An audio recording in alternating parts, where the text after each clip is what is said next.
Bonjour mes élèves, on va travailler aujourd'hui les nombres décimaux avec un nouveau objectif, écrire en chiffres un nombre décimal. Ça veut dire si j'ai un nombre décimal en lettres, comment je peux l'écrire en chiffres? On va voir maintenant. On va faire des exemples. Ici j'ai deux exemples. Je commence par exemple 1. 3 unités et 7 dixièmes. Étape 1, j'entoure unité et.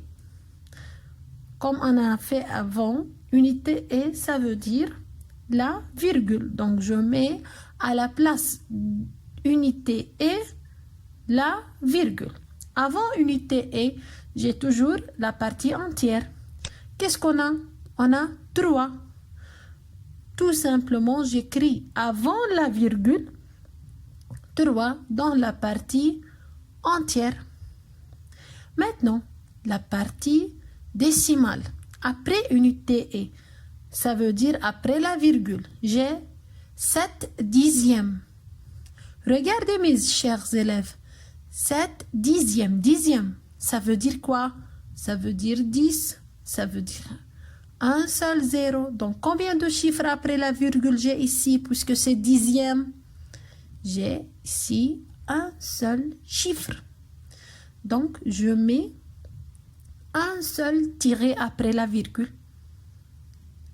Qu'est-ce que j'ai après la virgule? 7.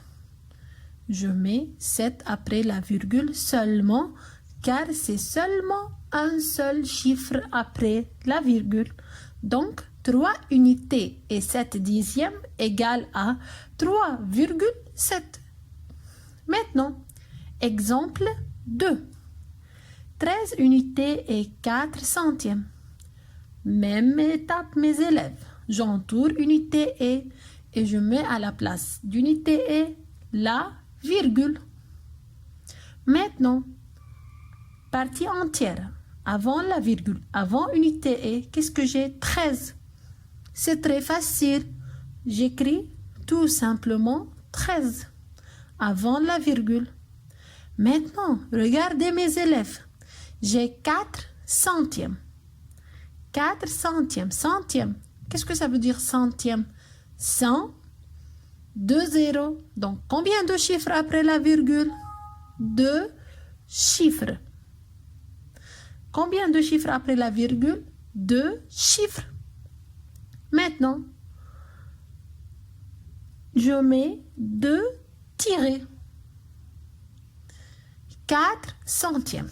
Puisque c'est 4 centièmes, mes élèves, donc je mets 4 à la place de centième. Dixième, centième, et je mets 0 à la place de dixième, car il n'y a rien.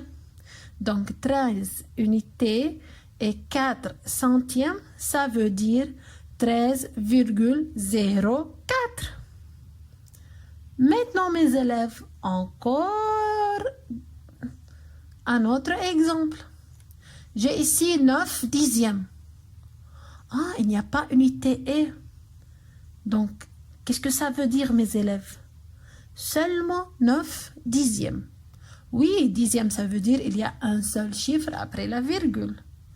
Mais il n'y a pas unité et. Donc, il n'y a pas quoi?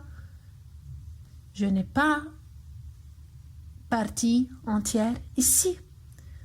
Il y a 0 dans la partie entière et un seul chiffre après la virgule qui est 9, car c'est 9 dixièmes.